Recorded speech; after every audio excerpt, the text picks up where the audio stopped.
Hello दोस्तों, तो आप सभी का फिर से स्वागत है जेएरएम स्पेशल के एक नए वीडियो में। और मैंने पिछले वीडियो में बोला था कि आज ये यूनिट 3 पूरा ख़त्म हो जाएगा, पर जैसे कि आप लोगों को पता है बहुत सारे टॉपिक थे जो कि बच गए थे। तो जिसमें कि मैंने कौन कौन से टॉपिक ख़त्म हो गए थे, ओजेनेसिस, स्पर्मेटोजेनेसिस, फर्टिलाइजेशन, इम्प्लांटेशन, ये फर्स्ट वीडियो में ख़त्म हो गया था। सेकंड वीडियो में एम्ब्रियोलॉजी या फ्यूचर डेवलपमेंट ख़त्म हो गया था। थर्ड वीडियो में मैंने प्लेसेंटा डिस्कस किया था, प्लेसेंटा उसके मेम्ब्रेन के बारे में, स्ट्रक्चर, फंक्शनैलिटी, ये यहाँ तक डिस्कस हो गया था। उसमें एक अम्बिलिकल कॉर्ड बच गया था और ये फीटल स्कल के बारे में बच गया था। तो आज पक्का पूरा चैप्टर ख़त्म हो जाएगा, आज सही बोल रहा हूँ। और आज हमारा वीडियो नंबर 4 है यूनिट 3 का। और अगर आपको देखना है बाकी के सारे वीडियो तो आपको मैं भी नीचे प्ले लिस्ट का लिंक दे दूंगा, कमेंट में भी और डिस्क्रिप्शन में भी, तो आप वहाँ से जाके देख सकते हैं। तो चलिए हम लोग आज अपना वीडियो नंबर 4 शुरू करते हैं, जिसमें कि हम लोग अम्बिलिकल कॉर्ड और फीटल स्कल को डिस्कस करेंगे। तो दोस्तों, हमारा जो टॉपिक है पहला वो है अम्बिलिकल कॉर्ड। तो अम्बिलिकल कॉर्ड होता क्या है? तो अम्बिलिकल कॉर्ड को हम लोग हिंदी में नाभि रज्जु बोलते हैं, ठीक है। तो नाभि रज्जु गर्भ में विकसित हो रहे फीटस और जो प्लेसेंटा है उसके मध्य एक लिंक का काम करती है, और इसे बर्थ कॉर्ड या फिर फनिकुलस अम्बिलिकस के नाम से भी जानते हैं। इसका जो मुख्य कार्य होता है वो प्लेसेंटा से फीटस की ओर ऑक्सीजन लेके और उसके ब्लड लेके जाना, और वापस फीटस से प्लेसेंटा की ओर तुलनात्मक रूप से कम ऑक्सीजन युक्त ब्लड लेके वापस जाना। मतलब माता की तरफ से ज़्यादा ऑक्सीजन वाला ब्लड लेके आना और फिर फीटस की तरफ से कम ऑक्सीजन वाला ब्लड ले जाके प्लेसेंटा तक पहुंचाना। तो ये होता है अम्बिलिकल कॉर्ड का काम। फिर अम्बिलिकल कॉर्ड शिशु की अम्बिलिकस से अपरा की सरफेस तक विस्तरित रहती है, यानी कि फैली हुई रहती है।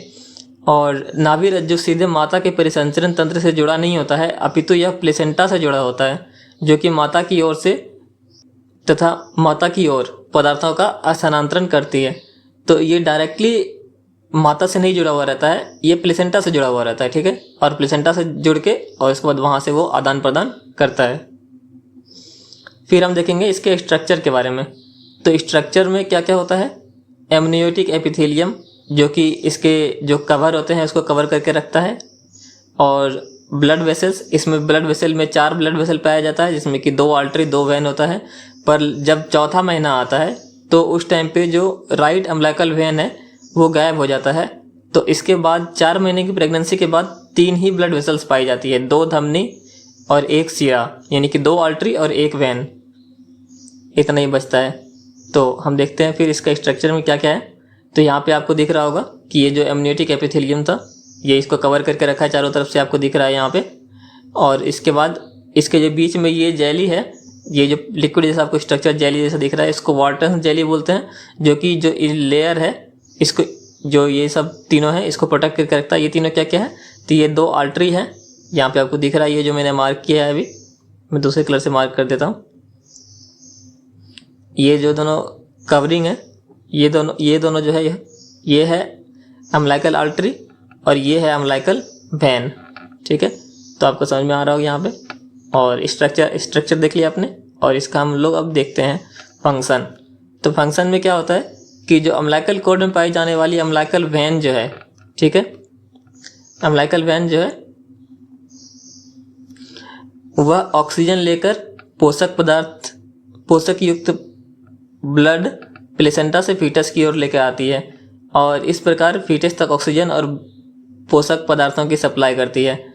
तो ये अगर हम लोग अम्बिलिकल कॉर्ड मान लें, और यहाँ पे अगर प्लेसेंटा मान लें, और यहाँ अगर बेबी मान लें, तो ये इधर से प्लेसेंटा से इधर की तरफ ब्लड लेके और पोषक तत्व लेके आती है। फिर अम्बिलिकल कॉर्ड में पाई जाने वाली 2 अम्बिलिकल आर्टरी, और ये कौन है? अम्बिलिकल वेन है, वेन है ये, ठीक है। तो अम्बिलिकल कॉर्ड में पाई जाने वाली 2 अम्बिलिकल आर्टरी उत्सर्जित पदार्थों युक्त ब्लड प्लेसेंटा की ओर लेके जाती है। और जो वेन होता है, ये तो आर्टरी हमने देख लिया। अगर वेन की बात करें तो वेन इधर से इधर लेके जाती है, ये 2 होती है, ठीक है। ये आर्टरी होती है और ये वेन होती है। वेन प्लेसेंटा से बेबी की ओर लेके जाती है, और आर्टरी जो बच्चा है उससे प्लेसेंटा की ओर लेके जाती है। तो आपको यहाँ पे समझ में आ गया होगा। उसके बाद फीटल सर्कुलेशन की बात करें तो सर्कुलेशन में क्या क्या आता है कि जो फीटस है उसमें लंग्स जो है वो गैस का आदान प्रदान नहीं करते हैं, और फीटल लंग्स में कुल रक्त के आयतन का केवल 1% रक्त सप्लाई होता है। ठीक है, जितना ब्लड वॉल्यूम रहता है बच्चे के अंदर उसका मात्र 1% ब्लड लंग्स में सप्लाई होता है। और फीटस के लिए प्लेसेंटा ही ऑक्सीजन का स्रोत है। जो प्लेसेंटा है वही एक ऑक्सीजन का स्रोत है। तो फीटस के हृदय में जो राइट एट्रियम होता है यानी कि दायां आलिंद जो होता है, सर्वाधिक संतृप्तता वाला रक्त पाया जाता है। ऑक्सीजन संतृप्तता यानी कि जिसमें सबसे ज़्यादा ऑक्सीजन है वैसा ब्लड जो फीटस के राइट एट्रियम वाली पार्ट में पाया जाता है, यानी फीटस के हार्ट के राइट एट्रियम वाली पार्ट में। फिर फीटस में अम्लाइकल वैन ऑक्सीजन तथा पोषक पदार्थों युक्त रक्त लेकर आती है। तो जो वैन होती है वो ऑक्सीजन और पोषक पदार्थ वाला रक्त लेके आती है, अभी मैंने अभी तुरंत समझाया था। और अम्लाइकल आर्टरी जो है वो भ्रूण से तुलनात्मक कम ऑक्सीजन तथा उत्सर्जी पदार्थ लेके प्लेसेंटा की ओर जाती है, और वैन वापस लेके जाती है जिसमें कि मतलब एक्सक्रीटरी चीज़ें होती है, जिसमें कि यूरिया, क्रिएटिनिन, यूरिक एसिड, ये सारी चीज़ें होती है जिसको कि वापस लेके जाती है अम्लाइकल आर्टरी। फिर उसके बाद इसमें जो संरचनाएं देखें, जो सहायक संरचनाएं होती है, इसमें क्या क्या चीज़ें होती है। इसमें एक होता है सबसे पहले वैन, फिर होता है आर्टरी, फिर होता है फोरामेन ओवल, फिर डक्टस वेनस और फिर डक्टस आर्टरियोसिस। अब यहाँ से हम लोग सर्कुलेशन के बारे में देख रहे हैं कि क्या क्या है, उसमें क्या क्या सहायक वाली चीज़ें होती है। तो हमने पहले इसका इंट्रोडक्शन देख लिया, अब हम लोग इसका सहायक चीज़ें देखेंगे। तो वैन जो है इसकी संख्या 1 होती है, जैसा कि मैंने बताया। ये ऑक्सीजन और पोषक पदार्थ लेकर प्लेसेंटा से फीटस की ओर आती है, ये मैंने बताया। फिर आर्टरी जो है ये वापस लेके जाएगी, यानी कि ये फीटस को, ये ब्लड को फीटस से प्लेसेंटा की ओर लेके जाती है। इसमें प्रवाहित होने वाले ब्लड में जो उत्सर्जी पदार्थ होते हैं वो कम होते हैं, मतलब सॉरी, जो इसमें उत्सर्जी पदार्थ होते हैं जैसे कि यूरिया, यूरिक एसिड और क्रिएटिनिन पाए जाते हैं, और इसमें ऑक्सीजन की मात्रा अम्लाइकल वैन की तुलना से कम होती है। ठीक है, फिर उसके बाद देखें तो जो फोरामेन ओवल है, ठीक है, फोरामेन ओवल क्या होता है कि जो फीटस का जो हार्ट होता है, अगर हम लोग फीटस के हार्ट को यहाँ पे डिजाइन कर दें तो यहाँ पे अगर 4 चैम्बर होगा तो यहाँ पे बीच में एक होल रहता है जो कि भरा हुआ नहीं रहता। यहाँ पे लेफ्ट एट्रियम हो गया, लेफ्ट वेंट्रिकल हो गया, राइट एट्रियम हो गया और राइट वेंट्रिकल हो गया। ठीक है, तो इनके बीच में यहाँ पे एक पैसेज होता है जो कि खुला हुआ रहता है। ठीक है, ये एक पैसेज यहाँ पे, इसी को बोलते हैं फोरामेन ओवल। ठीक है, तो हम लोग देखें अगर जो फोरामेन ओवल होता है, फोरामेन ओवल के द्वारा ब्लड सीधे राइट एट्रियम में चला जाता है, राइट एट्रियम से लेफ्ट एट्रियम में चला जाता है, यानी कि दाएं आलिंद से बाएं आलिंद में चला जाता है। तो ब्लड इसमें आता है, ठीक है, लेकिन ये जो खुला हुआ रहता है इससे डायरेक्ट इधर चला जाता है ब्लड। ठीक है, लेफ्ट एट्रियम में। और फिर डक्टस वेनोसिस, इस संरचना के द्वारा ब्लड की लीवर एवं आहार नल के अंगों को पास करते हुए सीधे ही अम्लाइकल वेन से इनर वेना कावा की और संटिंग हो जाती है। तो अगर हम लोग अभी आगे चल के देखेंगे तो हमें पता चलेगा कि ये डक्टस वेनोसिस क्या होता है। ये जो है एक तरह से बाईपास का काम करता है। तो एक बाईपास तो ये हो गया, एक बाईपास ये डक्टस वेनोसिस होता है, और ये डक्टस आर्टेरियोसिस भी, ये तीनों जो है ये तीनों एक तरह से बाईपास का काम करता है। ठीक है, तो इनका बाईपास से बताऊंगा कि कौन कौन से कैसे बाईपास होता है ये। फिर डक्टस आर्टेरियोसिस, इस संरचना के द्वारा ब्लड की पल्मोनरी आर्टरी से एओर्टा की तरफ सेंटिंग होती है। तो मैं आपको इसको दिखाता हूँ अभी कैसे कैसे होता है। यहाँ पे जो है प्लेसेंटा है, यहाँ से ब्लड की शुरुआत हुई, ब्लड लेके आया अम्लाइकल वैन, और अम्लाइकल वैन जब ब्लड लेके आता है तो ये जाता है इसमें लीवर में जाता है, और उसके बाद यहाँ से जुड़ता है वेना कावा में। पर यहाँ जो है ना, यहाँ सिर्फ 1/3 ब्लड जाता है, बाकी जो 2/3 ब्लड है वो अम्लाइकल वैन से डक्टस वेनोसिस के होते हुए सीधा वेना कावा में जाके पहुँच जाता है। तो ये लीवर को बाईपास कर देता है। तो पहला बाईपास तो ये हो गया डक्टस वेनोसिस, जो कि अम्लाइकल वैन को डायरेक्ट वेना कावा से जोड़ देता है, इंफीरियर वेना कावा से। तो ये आपको यहाँ समझ में आ गया। उसके बाद जाता है राइट एट्रियम में, उसके बाद फिर जाता है राइट वेंट्रिकल में। यहाँ पे फोरामेन ओवल से, यहाँ से राइट एट्रियम से राइट ओवल जाता है, पर यहाँ पे भी बहुत कम ब्लड जाता है। ज़्यादातर ब्लड जो है वो फोरामेन ओवल से होता है वो लेफ्ट एट्रियम में चला जाता है। मैंने आपको बताया था कि अगर आपको यहाँ पे याद होगा तो, कि ऐसे अगर ब्लड है और यहाँ पे अगर हम लोग बात करें, ऐसे अगर हम लोग बात करें तो यहाँ से जो ब्लड आ रहा था, यहाँ से जो ब्लड आ रहा था इंफीरियर से, वो अगर इसमें जाता है तो यहाँ से डायरेक्ट इसमें चला जाता है। ठीक है, ये राइट एट्रियम है ये लेफ्ट एट्रियम है, तो राइट एट्रियम से डायरेक्ट लेफ्ट एट्रियम में चला जाता है। और यहाँ पे अगर हम लोग लीवर की बात करें तो इधर से जो अम्बिलिकल वेन से जो आता है तो यहाँ से इसमें तो जाता ही है, यहाँ से जाके इसका फिर इसे जुड़ता है, पर ज्यादातर ब्लड डायरेक्ट इसमें जाके जुड़ जाता है। ओके, तो ज्यादातर ब्लड यहाँ पे डायरेक्ट आके जुड़ता है, इसको बोलते हैं डक्टस वेनोसिस। ठीक है, क्योंकि ये दो वेन के बीच में जुड़ रहा है, ये अम्बिलिकल वेन हो गया और ये इंफीरियर वेना कावा हो गया, इन दोनों के बीच में जुड़ता है, इसको डक्टस वेनोसिस बोलते हैं। और ये फिर लीवर में जाता है और लीवर से इंफीरियर वेना कावा में जाता है, परंतु ज्यादातर ब्लड डक्टस वेनोसिस के थ्रू डायरेक्ट वेना कावा में जाता है, तो इसके लिए इसको बोलते हैं डक्टस वेनोसिस। फिर यहाँ से जब चला जाता है, फिर जो लेफ्ट एट्रियम है इससे लेफ्ट वेंट्रिकल में जाता है, और लेफ्ट वेंट्रिकल में जाता है, फिर यहाँ से ये आवर्टा में जाता है। ठीक है, तो ये तो आपको समझ में आ गया होगा। और फिर ये आवर्टा में जाके ऐसे चला जाता है अपने इसी पूरे बॉडी में। पर यहाँ पे जो लेफ्ट वेंट्रिकल में जो ब्लड जाता है, सॉरी यहाँ पे राइट से राइट वेंट्रिकल में जो ब्लड जाता है, यहाँ जो ब्लड आता है वो क्या होता है कि पल्मोनरी ट्रंक यहाँ से बहुत सारे निकलते हैं। ठीक है, ये पल्मोनरी ट्रंक से जाना होता है लंग्स में, पर लंग्स में तो जाता नहीं है क्योंकि लंग्स तो मैच्योर हुआ नहीं है। तो यहाँ से ये जो आर्टरी निकलता है, ये आर्टरी क्या करता है कि ये आर्टरी जो यहाँ से निकला है, ये आर्टरी यहाँ से डायरेक्ट निकल के और यहाँ जाके इसमें जुड़ जाता है एओर्टा में।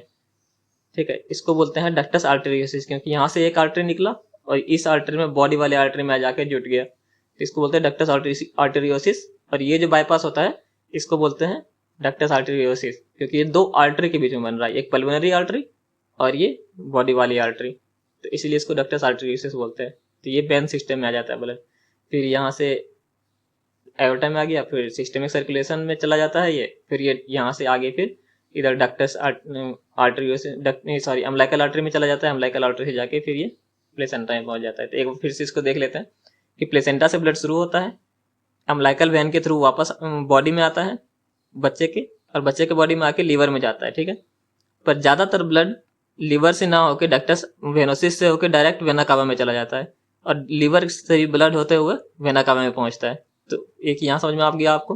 फिर राइट एट्रियम में पहुंचता है, लेकिन ज्यादातर ब्लड फोरामेन ओवल में चला जाता है, कुछ ब्लड इसमें जाता है वेंट्रिकल में, और ये इधर से इधर जाता है ब्लड। ठीक है, यहाँ पे एरो गलत लगा हुआ है। तो राइट वेंट्रिकल से होते हुए पल्मोनरी ट्रंक में जाएगा, पल्मोनरी ट्रंक से लंग में जाएगा, लंग से पल्मोनरी वेन में जाएगा, फिर उससे लेफ्ट आर्टरी में आएगा और फिर लेफ्ट वेंट्रिकल में जाएगा। पर ज्यादातर ब्लड जो है वो डक्टस आर्टेरियोसिस के थ्रू आवर्टा में चला जाएगा। लंग्स तो मैच्योर हुआ नहीं है, इसीलिए लंग्स जब थोड़ा मैच्योर हो जाता है बच्चे में, तब ये यहाँ पे थोड़ा थोड़ा ब्लड सप्लाई होता है, लेकिन वो बहुत कम मात्रा में होता है। तो ज्यादातर ब्लड डक्टस आर्टेरियोसिस के थ्रू सीधा एओर्टा में आ जाता है। तो एक आपको यहाँ पे दिखिए, तो पहला यहाँ पे था बाईपास, दूसरा बाईपास यहाँ पे था, और तीसरा बाईपास यहाँ पे है। तो इसका आपको ध्यान रखना है। उसके बाद सिस्टमिक सर्कुलेशन मतलब ब्लड वाले सर्कुलेशन में चला गया, यहाँ से फिर अम्बिलिकल आर्टरी के थ्रू फिर वापस से प्लेसेंटा चला जाता है, जो कि जिसमें कि कम ऑक्सीजन रहता है। तो यही था सर्कुलेशन। अगर आपको नहीं समझ में आया तो मैं आपको फिर से कोई शॉर्ट्स बना के समझाने की कोशिश करूंगा, जिसमें कि मैं 3D वाला कोई मॉडल लेके आऊँगा। तो और वैसे आप इसको एक बार फिर से समझ लें, और यानी तो इसको नोट कर लें 2-3 बार, तो आपको याद हो जाएगा एग्जाम में लिखने के लिए। अम्बिलिकल आर्टरी का अवरुद्ध हो जाना। अम्बिलिकल आर्टरी क्रियात्मक या फंक्शनल रूप से जब जन्म हो जाता है, ठीक है, जन्म हो गया, तो उसके बाद जो बाईपास चैनल वगैरह है उसका क्या होता है। तो जो सबसे पहले अगर हम लोग अम्बिलिकल आर्टरी की बात करें, जिससे कि ब्लड वापस जा रहा था प्लेसेंटा में, तो अम्बिलिकल आर्टरी का जन्म के बाद काम तो उसका तुरंत बंद हो जाता है, परंतु जो संरचनात्मक रूप से है वो 2-3 महीने लगते हैं इसको बंद होने में। ठीक है, फिर अम्बिलिकल आर्टरी के अवरुद्ध हो जाने के कुछ समय पश्चात ही अवरुद्ध होती है, और यह अवरुद्ध होने के बाद लिगामेंटम टेरेस में बदल जाती है। तो अम्बिलिकल वेन किस में बदल जाता है? लिगामेंटम टेरेस में, जन्म के बाद। और अगर डक्टस आर्टेरियोसिस की बात करें तो डक्टस आर्टेरियोसिस जो है वो फंक्शनल रूप से पल्मोनरी सर्कुलेशन के स्थापित हो जाने के तुरंत बाद अवरुद्ध हो जाती है। हालांकि संरचनात्मक रूप से इसे बंद होने में 2-3 महीने लगते हैं, और अवरुद्ध हो जाने के बाद यह लिगामेंटम आर्टेरियोसम में बदल जाती है। डक्टस वेनोस आर्टेरियोसिस किस में बदलती है? लिगामेंटम आर्टेरियोसम। और डक्टस वेनोसिस किसमें बदलती है? लिगामेंटम वेनोसम, ठीक है। और फोरामेन ओवल ये जो है जन्म के बाद बंद हो जाता है और 12 महीने के अंदर ये पूरा तरह से बंद हो जाता है। अब ये बदलता है फोसा ओवेलिस में। तो ये क्वेश्चन आपको मेनली पूछा जा सकता है कि आप देखेंगे कि ये जो फंक्शनली रूप से जो उसका फंक्शन होता है वो तो जन्म के बाद बंद हो जाता है, क्योंकि जन्म के बाद फिर लंग्स काम करने लगता है इसीलिए। लेकिन जो जो एनाटॉमिकली रूप से मतलब जो वो कनेक्शन बना हुआ था वो पूरा कनेक्शन जो टूटने में वो टाइम लगभग 2 से 3 महीने लग जाता है। और वो जन्म के बाद क्या क्या में कन्वर्ट होता है तो वो आपको क्वेश्चन पूछा जाएगा। तो जैसे कि अम्बिलिकल वेन है वो लिगामेंटम टेरेस में, जो डक्टस आर्टेरियोसिस है वो आर्टेरियोसम में, जो डक्टस वेनोसिस है वो विनोसम में यानी लिगामेंटम वेनोसम में, और फोरामेन ओवल फोसा ओवेलिस में। तो ये एक इंपॉर्टेंट चीज है जो आपको याद होना चाहिए कि जन्म के बाद किस किस किस चीज में परिवर्तित हो जाता है। उसके बाद हम अगर अगला देखें तो हमारा टॉपिक है फीटल स्कल। अम्बिलिकल कॉर्ड हमारा खत्म हो गया। तो फीटल स्कल क्या होता है कि फीटल स्कल क्या होता है, एक ओवल शेप्ड होता है और यह बोन से निर्मित एक खोल होता है यानी खोखला टाइप का रहता है, जिसके अंदर की ब्रेन जो है वो सुरक्षित रहता है, ठीक है। इस प्रकार फीटल स्कल भ्रूण के ब्रेन की बाह्य आघातों से सुरक्षा करती है। टर्म के समय फीटल स्कल का आकार माता की वास्तविक पेल्विस, जो माता का जो ट्रू पेल्विस होता है उसकी तुलना से, मान लीजिए माता का ट्रू पेल्विस का ब्रिम ये है तो जो फीटल स्कल है वो इससे ज्यादा बड़ा होता है, ठीक है। तो इसलिए इसका जन्म होने में बहुत ज्यादा दिक्कत होती है। हालांकि शिशु के जन्म के समय इसके सिर जनन नाल से बाहर निकलता है, तो जन्म की प्रक्रिया को सुगम बनाने के लिए इसके शरीर में कुछ परिवर्तन होते हैं। इस प्रक्रिया को मोल्डिंग कहा जाता है। तो मोल्डिंग क्या होता है कि एक ऐसा प्रोसेस होता है जिसमें कि जो शिशु का सिर होता है इसके सिर में कुछ कुछ परिवर्तन हो जाते हैं जन्म के टाइम पे, ताकि वो बाहर निकल सके। तो फीटल स्कल ये हम देखेंगे कि मोल्डिंग में क्या होता है। इसके बाद फिर जो ऑब्स्टेट्रिकल महत्व की दृष्टि से फीटल स्कल को 3 क्षेत्रों में विभाजित किया गया है। पहला होता है वर्टेक्स, फिर होता है ब्रो और फिर होता है फेस, ठीक है। तो आगे बढ़े हम लोग। तो जो वर्टेक्स क्या होता है, तो यह फीटल स्कल की चतुष्कोणीय भाग होता है जिसके चारों तरफ अलग अलग स्ट्रक्चर द्वारा घिरा हुआ होता है। आगे की तरफ यह एंटेरियर फोंटानेल तथा कोरोनल सूचर द्वारा घिरा होता है। पीछे की तरफ से यह पोस्टीरियर फोंटानेल और लेम्बॉइड सूचर द्वारा भी घिरा हुआ होता है। ये हम सूचर के बारे में पढ़ेंगे अभी, और ये फोंटानेल्स वगैरह के बारे में भी डायग्राम में आपको मैं बताऊंगा। फिर दोनों लेटरल तरफों से यह पेराइटल बोन के उभारों से गुजरने वाली लाइनों से घिरा होता है। और सिफेलिक प्रस्तुति के वाले लगभग 99% भाग में ये वर्टेक्स पार्ट ही शो हो रहा होता है, ठीक है। तो जिसका भी सिफेलिक प्रेजेंटेशन होता है यानी कि सर नीचे की तरफ रहता है बच्चे का, तो उसमें ज्यादातर भाग में वर्टेक्स ही शो हो रहा होता है, ठीक है, 99% बच्चों में। फिर अगर हम बात करें ब्रो की, तो ब्रो प्रेजेंटेशन क्या होता है? ब्रो का मतलब आप समझ सकते हो आईब्रो से, ठीक है।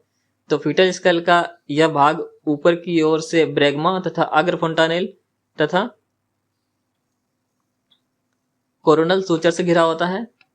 नीचे की ओर नाक की जड़ यानी कि रूट ऑफ नेक एवं दोनों सुप्रा ऑर्बिटल रिज से घिरा होता है। इसे सिंसिपुट के नाम से भी जाना जाता है, ठीक है। तो रूट ऑफ द जो है नोज होता है उससे घिरा हुआ होता है। और फिर चेहरा जो है इसका कि फीटल स्कल का यह क्षेत्र ऊपर की ओर नाक की जड़ रूट ऑफ द नेक से नीचे की ओर ठुड्डी के एवं गर्दन से मिलने वाले स्थान तक फैला रहता है। तो इसको अगर हम डिटेल में देखें तो आपको मैं यहाँ पे दिखाऊंगा अभी। अगर मैं आपको इसका फोटो दिखाऊं तो यहाँ पे आपको दिख रहा होगा कि ये जो फ्रंटल बोन होता है, ये पेराइटल बोन होता है, ये एक्सिपिटल बोन होता है और इसके नीचे इधर टेम्पोरल बोन होता है, ठीक है, कान के साइड में। तो यहाँ पे आपको बोन समझ में आ गया होगा। और फिर अगर इस बोन के अनुसार अगर आप देखोगे उसको तो वो आपको समझ में आ जाएगा कि जो ये ऊपर वाला पार्ट है यहाँ पे ये होता है वर्टेक्स वाला पार्ट। और यहाँ पे आपको मैं अगर इसके बाद वाला फोटो दिखाऊं तो यहाँ आपको दिख रहा होगा कि ये जो है ये होता है वर्टेक्स वाला पार्ट, ठीक है। ये होता है ब्रो वाला पार्ट या नाक की जड़ जो है यहाँ पे, और यहाँ नीचे फिर होता है फेस वाला पार्ट, ठीक है। तो ये आपको समझ में आ गया होगा। और फिर हम लोग उसके बाद जो वहाँ पे टॉपिक था वो हम देख लेते हैं। वॉल्ट, ये क्या होता है कि ये एक बोन से घिरा हुआ एक कक्ष होता है जिसका निर्माण मुख्य रूप से 5 बोन के द्वारा होता है। जिसमें कि 2 फ्रंटल बोन होते हैं, 2 पैराइटल बोन होते हैं, 1 ऑक्सीपिटल बोन होता है। ठीक है, तो अगर हम इसको देख लें अच्छे से कि किस भाग को हम वॉल्ट कर रहे हैं, तो यहाँ पे अगर आप देखेंगे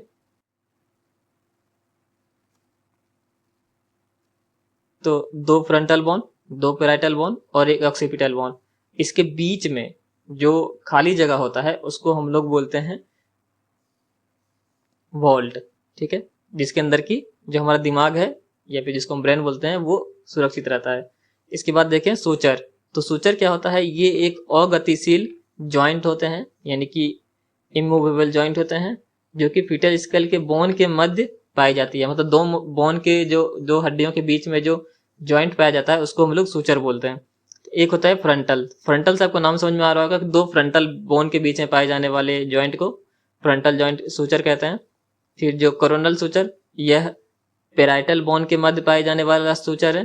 फिर सेगाइटल सूचर। सेगाइटल सूचर क्या होता है कि 2 पेराइटल बोन के मध्य में, मतलब जो कोरोनल है वो फ्रंटल और सेजाइटल, सॉरी फ्रंटल और पेराइटल, सेजाइटल बोन 2 पेराइटल के बीच में, और लेम्बॉइड 2 ऑक्सीपिटल और 2 पेराइटल के मध्य पाए जाने वाला लेम्बॉइड। तो मैं आपको यहाँ पे अगर फोटो में दिखाऊं तो आपको यहाँ पे समझ में आ जाएगा कि ये जो है ये फ्रंटल है, फ्रंटल सूचर, क्योंकि ये 2 फ्रंटल के बोन के बीच में जुड़ा हुआ है। फिर ये जो है ये है कोरोनल सूचर, क्योंकि ये 2 फ्रंटल बोन और 2 पैराइटल बोन के बीच में जुड़ा हुआ है, इन दोनों को अलग करता है। फिर ये जो है ये है सेजाइटल, क्योंकि ये 2 पैराइटल बोन के बीच में जुड़ा हुआ है। ठीक है, फिर ये जो है यहाँ पे ये है, ये भी एक जो वो है सूचर है, क्योंकि ये ऑक्सीपिटल बोन और 2 पैराइटल बोन के बीच में जुड़ा हुआ है, तो इसको बोलते हैं लेम्बॉइड सूचर। ठीक है, तो ये आपको समझ में आ गया। फिर होता है फोंटानेल्स। तो फोंटानेल्स क्या होता है कि फोंटानेल्स एक जो है वो खाली जगह होता है, यानी कि ये एक मेम्ब्रेनस गैप है जिसको कि फोंटानेल कहते हैं। ये बोन के मध्य में पाया जाता है। तो 2 फोंटानेल होता है, एक होता है एंटेरियर फोंटानेल, एक होता है पोस्टीरियर फोंटानेल। एंटेरियर मतलब आगे की तरफ और पोस्टीरियर मतलब पीछे की तरफ। जो एंटेरियर फोंटानेल होता है ये डायमंड के आकार का होता है, और यह 4 सूचर से मिलकर बना होता है। हम लोग अभी सूचर के बारे में जान लें तो हम आपको दिखाता भी हूँ डायग्राम में कैसे 4 सूचर से मिलकर बना होता है, जिसमें कि एक फ्रंटल सूचर होता है, एक सेजाइटल सूचर होता है और 2 कोरोनल सूचर होता है। जो पोस्टीरियर जो फोंटानेल होता है ये त्रिकोण का आकार का होता है, ये 3 सूचर से मिलकर बना होता है, एक सेजाइटल और 2 लेम्बॉइड सूचर। जो एंटेरियर होता है इसको ब्रेगमा कहते हैं और पोस्टीरियर को लेमडा बोलते हैं। जन्म के लगभग 18 महीने यानी कि 1.5 साल की उम्र पर बंद हो जाता है, और यह जन्म के लगभग 6 सप्ताह पे ही यानी कि 1.5 महीने की उम्र पे ही बंद हो जाता है। तो आपको मैं दिखाता हूँ यहाँ पे। तो अगर आप फोंटानेल की बात करें तो ये है डायमंड के आकार का एंटीरियर फोंटानेल, जिसमें कि हम लोगों ने पढ़ा था कि ये 4 जो है सूचर से मिलकर बना होता है, जिसमें कि एक सूचर ये फ्रंटल, ये 2 सूचर जो है ये कोरोनल, और ये एक सूचर जो है ये सेजाइटल। तो ये 4 सूचर से मिलकर ये बना है, आपको समझ में आ गया। अगर मैं बात करूं अब इसके बारे में,